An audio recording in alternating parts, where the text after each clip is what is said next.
Hello, and welcome to our debut episode of Overshadowed. Here we're hoping to discuss how modern IT and security teams are dealing with the risks of shadow IT. I'm Russ Spitler, CEO and co-founder of Nudge Security, and with me today is Ed Amoroso, CEO and founder of Tag Cybersecurity. Welcome, Ed.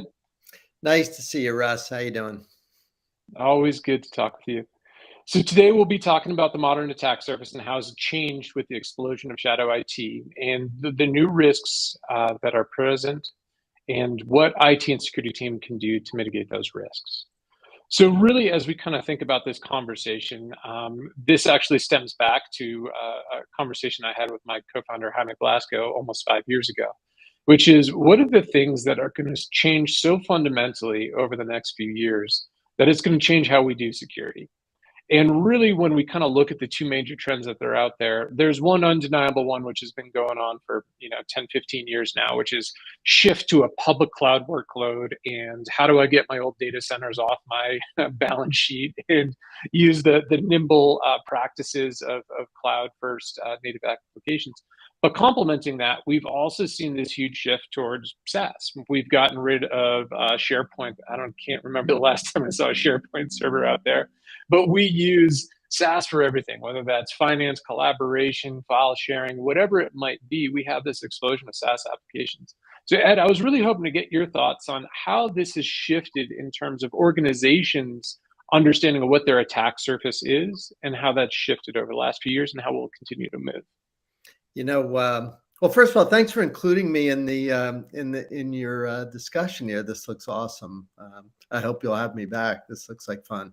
So let me give you a personal experience. So I worked at a telco that you know well, and so I know the traditional attack surface approach. I spent a lot of time with that, and when I retired to do tag and to teach and so on. First thing that worried me was I thought, well, how am I going to do IT? How am I going to do HR and so on? Because I sort of lived in a bit of a bubble for a while. And this was, 7-8 years ago. So when I really dove into SaaS, I almost couldn't believe it. And I was late to the party. I think others had figured it out before I did. But I quickly realized how unbelievably powerful these SaaS applications, and certainly cloud workloads would be as well. SaaS applications easier because it's a prepackaged capability. You want a HR team, boom, you got it. It's like, for me, I know that sounds so obvious, but for me, it was pretty amazing to see that I could have a company up and running so fast. So it showed me right at the outset that the new attack surface was going to be this ragged thing, that just includes whatever you select, and that it'll be different from one place to the next. And you better have some way of dealing with the associated risk. So it was just never a problem. If you went back far enough, you might have had one or two things that you're dealing with. It's kind of the inverse now, right? I know you guys see that every day with your clients, that the people, they tailor the SaaS and cloud applications and workloads and other kinds of things to their mission, and usually feel very good about it. You can make it fit like a glove, but you keeping track of that and understanding what your employees are doing or not doing, that can be a little bit of a challenge, both for IT operations teams and definitely cybersecurity. That's why I think you guys have a very cool platform, because I know you take that head on. But it was interesting for me when I first started looking at this, in the context of starting a new company. I went, this is way more powerful than I had expected. And in the time since, it's just gotten better. So I hope that resonates with what you see. I suspect it does.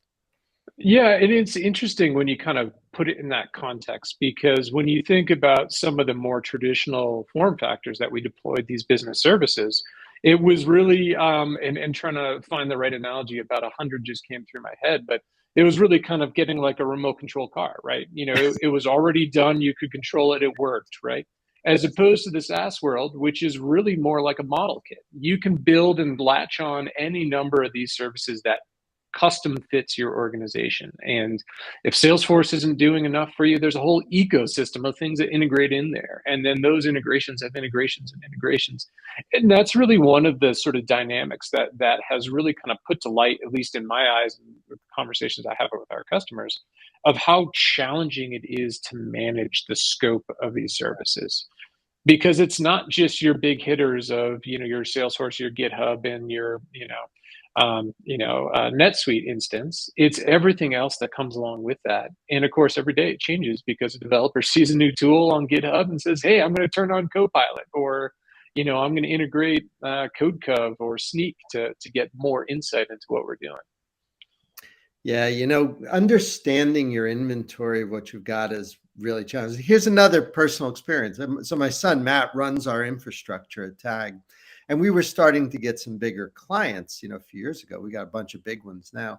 And they make you fill out this third-party forms where you have to explain your infrastructure and what you do. And I remember telling him, it was 6-7 years ago, oh, piece of cake. What do we use? Like 3 or 4 SaaS applications. And him and his team burst out laughing. And they're like, you have no clue, what we're actually using, do you? And I admitted that I guess I did, and I thought I did, but I didn't. And that's for a tiny company. As we started really looking at, say in pharma and in healthcare and in transportation and in telecom and manufacturing, on and on. the sprawl is unbelievable. We went, wow, this is much bigger than I'd ever expected. So the inventory, you and I've talked in the past about the challenge of there's a big hack, and then the boss says, hey, we're using them. And then you have that moment of terror where you don't know. And you've learned to say, I will go double check. I mean, you never say yes or no because it's so complicated. I'm hoping that with platforms like yours, we can get to the point where you have a better, your finger on the pulse a little bit more accurately around what people are doing. But right now, it's probably state of the practice to have no clue. And that isn't good. That's just not acceptable, right? So as we were building Nudge, we did our homework and we went and talked to a few hundred of the people out there in the security community. And that was the one consistent message that we got, which was, I don't know what SaaS services we're using. And that is exactly the challenge when somebody comes and asks, hey, are you using Loom? Are you using GoDaddy? Are you using Circle CI? And I'm not faulting them. Everybody has their security instance, but those three had major incidents in the last 3 months. And every single one of them for organizations resulted in email blasts, Slack messages to teams. Hey, are you sure we're not using GoDaddy somewhere? And then a sort of mostly confident answer back up the chain of, well, yeah, I think we don't use this because it's not a corporate standard. Nobody responded to my email. That's really about the limits that we have today. And that's one of the things that we're trying to address for sure. Well, one of the things that went through my mind when you were telling me about your platform as you guys started, a couple of years ago, was that for larger companies, definitely what would happen is you would err on the side of demanding that people only use big, well-known SaaS companies. So you can only use Microsoft. You can only use, GoDaddy maybe, but anything below that, Right. And what happens then is a lot of really interesting creative applications get cut out because you're worried that there's going to be this long tail that you can't manage. And that's a problem because the most interesting stuff tends to come from entrepreneurs creating some new thing that in the beginning might be small. So I love the idea of security teams taking the time to make sure that they have an understanding real time of what's going on, because then that's the classic example, Russ, of security enabling creativity. It enables a company to be exploring new types of applications, trying new things, and not being completely freaked out. Because I'll bet you see that, right? The policies where it's like, it's just these 5 companies, they're on our, our list of okay. And you go, really? Is that, last time I checked, the internet was there because you want people to be creative. You can't innovate in a box last time I checked. So that's why fixing this. I know you spend every day doing that. Keep up the good work. It's important. There was a beautiful conversation that I had, and certainly won't name names or point fingers, but the man in charge of security politely informed me that at their organization, their employees could only reach one of 5,000 websites that he has waitlisted. And I just sort of sat there and bit my tongue a little bit and sort of thought to myself, I've been in that environment before, and the reality is we flip on guest Wi-Fi or pick up our cell phone and go to the website we need, right? Because ultimately, people aren't there just kind of twiddling their thumbs. As you sort of said, what I've observed is when people have more draconian policies, we actually did some great research that proved this out, it just drives it underground. So it doesn't actually get rid of it. It just lets you put your head in the sand and pretend like it doesn't exist. And in terms of that context, what we've seen in even your small company example, the floor of the number of SaaS applications is about 150. So we haven't seen an organization with less than about 150 applications. And then it's about 3/4 to 1 application per employee, which is just kind of a good rule of thumb as you scale. And when you go and talk to security or IT teams or CIOs, often they have a list of 75 to 100 that they think are out there. And it's always an order of magnitude off from what the reality is, because employees are empowered to do this. Those companies are trying to get employees to do that. It's a whole part of their go-to-market model. And that's one of the real challenges that we see out there today. allows people to be creative. Those apps are there to help you. You want to use them. So that sprawl kind of brings up another interesting point, and I wrote a blog post about this a few weeks ago. But all of the conversation that we're having around sort of the software bill of materials and Mm. helping to understand better about the composition of the software packages, to me that feels a little bit like we're solving the problem of 2010. Right, where we were still shipping SharePoint out there, and I wanted to know, what open source packages Microsoft ship. Probably none, right? They like to do things themselves. But take another example, and figure out if Log4j is in there and all those things. And of course, we learned our lessons quite well about the risks of that. But as I kind of think about this modern environment, as I integrate something like, and again, SNCC, it's a great product, easy to integrate. What are all the things that are being used in the back end of SNCC that are being used to provide that service? And that's far beyond just the open source. It's all the other SaaS services they're leveraging. It's a tough one because you're pointing to a valid, absolutely valid drawback in sort of the very static nature of original SBOM kind of approaches. For me, the approach I've taken is everything is good. Like if you have Of course. nothing and you decide that you want to use Cyclone or some SBOM thing, then go for it. Anything that provides visibility. I'm a security guy. I'm always going to be saying, if the wind's blowing in this direction and you're going that way too, go team, whatever. But you're right. I mean, the idea that SBOM is either sufficient or, will provide the kind of accurate visibility that you need into, proper, sort of composition, is partially true. Like if you have nothing, then give me an SBOM. But if you have an SBOM, then I'd also like the context of, for example, all the dependencies and communications and other kinds of things that probably wouldn't be so evident in that. So I think Russ, I think it's a journey.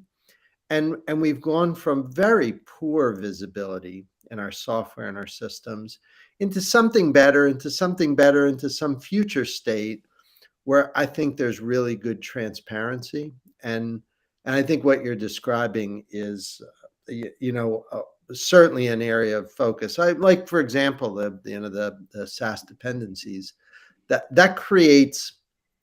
I think the best way to describe it architecturally would be a mesh, right?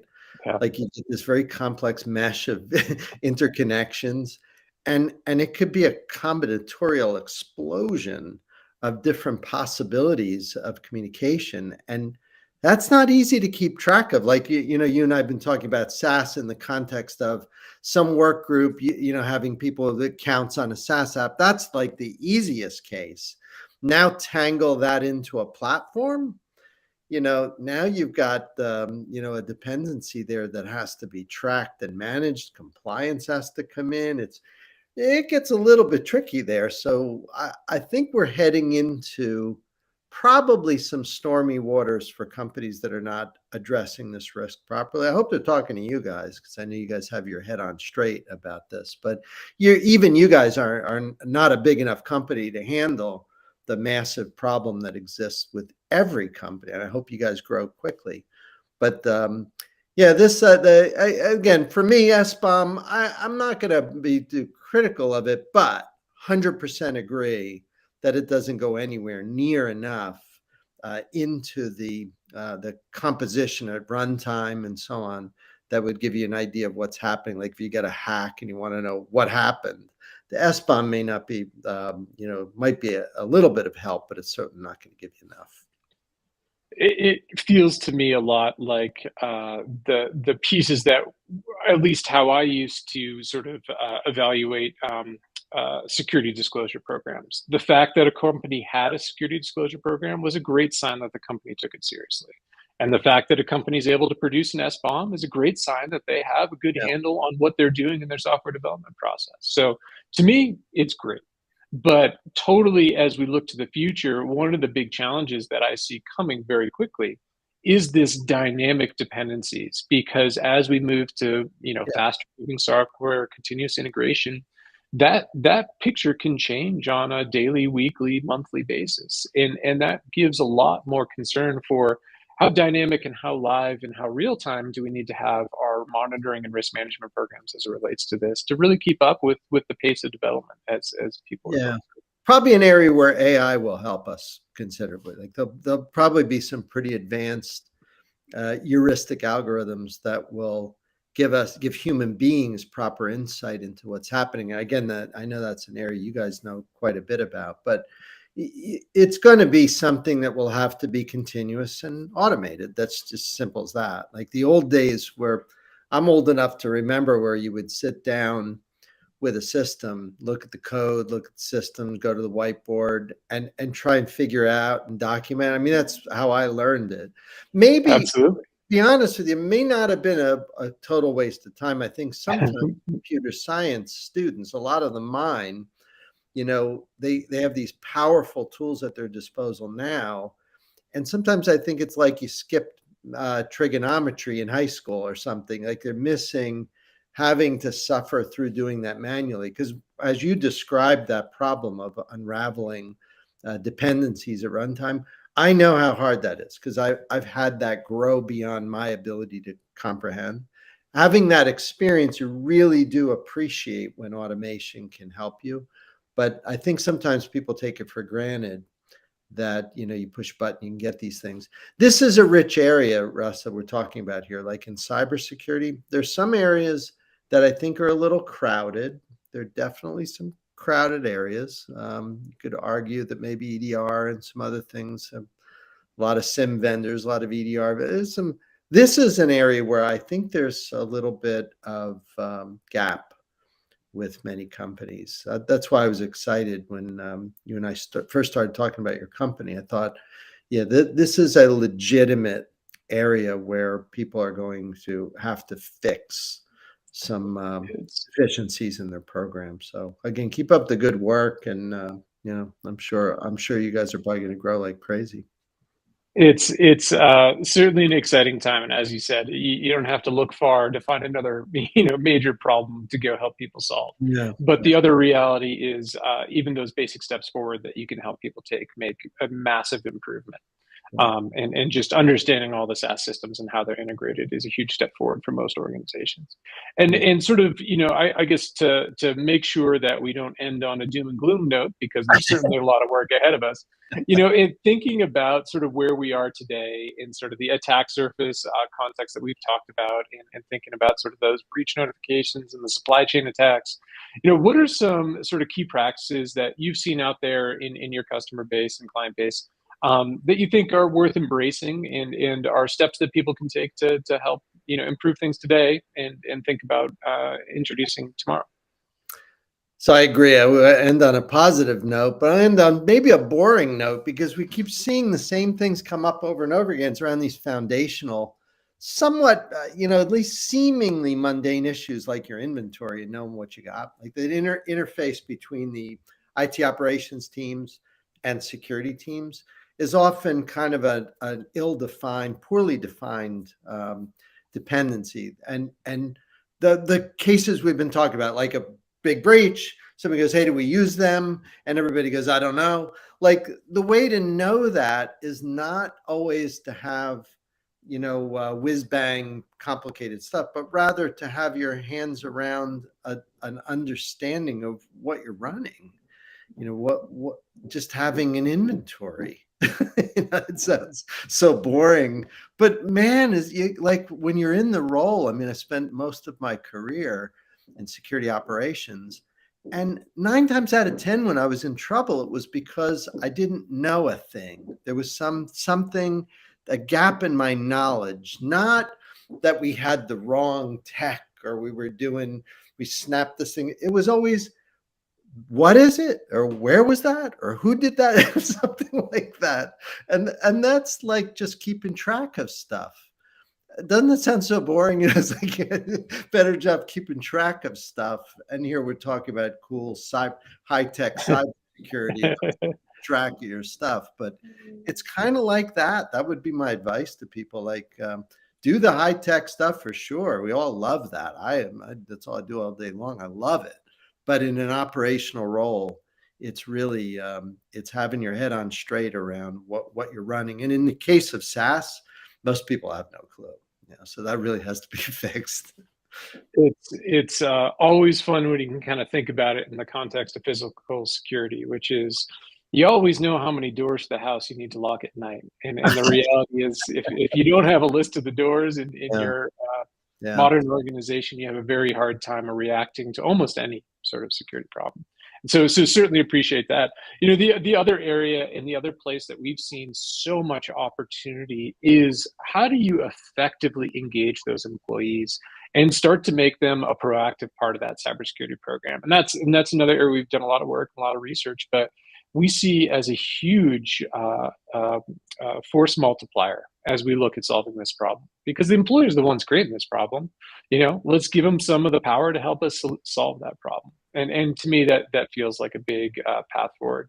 Have you seen that applied out there in the world to any reasonable effect, or is that an area that you also agree has untapped potential so far? Oh my God, it's usually done so badly. It's Right. usually exactly the opposite of what it should be. I think that's why you named your company Nudge, right? Like that idea of kind of being a partner with employees. That isn't easy, like most of us don't have, this is going to come out wrong, but most of us in computing don't have that skill.